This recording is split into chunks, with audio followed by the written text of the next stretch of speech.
here in Australia so far this morning. New South Wales is a mid-ranking state when it comes to tax burdens on business in Australia. A new report titled Business Bearing the Burden has been released today by the Institute of Public Affairs.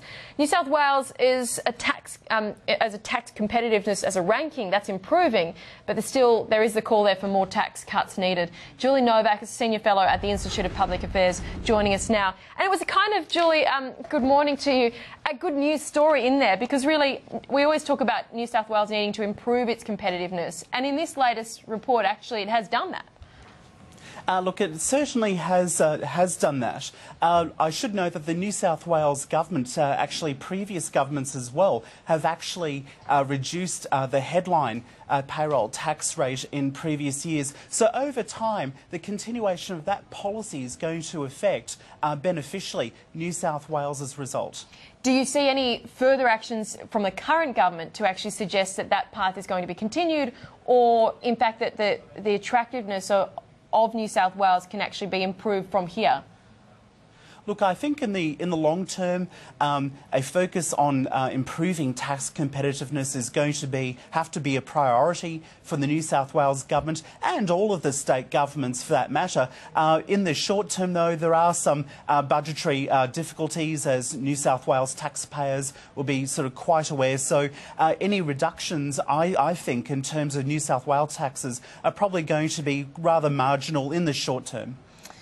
It's interesting when we look at this table, you looked at state tax when it comes to medium-sized businesses to make the comparisons. Vast differences between Northern Territory tax liability of $233,000 roughly against ACT in 8th position above $309,000.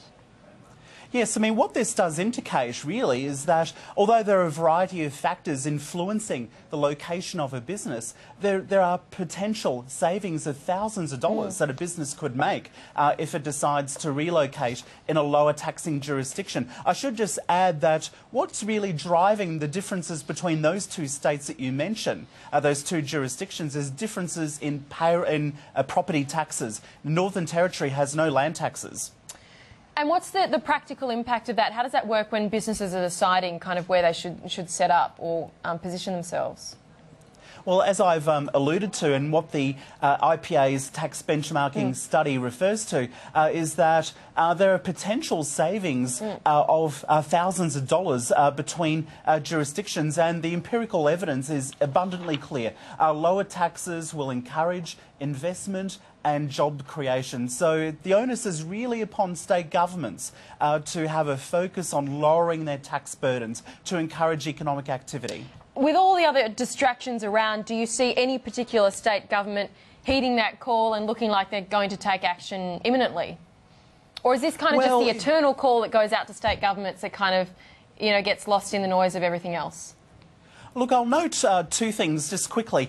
The Newman government in its latest budget had announced a timetable during the current term of office of increasing the payroll tax threshold. The Newman government, I think, is one government in Australia that is mindful, acutely mindful, of the need to improve tax competitiveness. Another issue I'll mention as well just quickly is that the South Australian Premier, Jay Weatherill, just this week said that he intends to release an economic development strategy. Now, one would actually hope, given that South Australia has a high tax burden, that tax cuts will have to be part of that economic plan by the Weatherill government.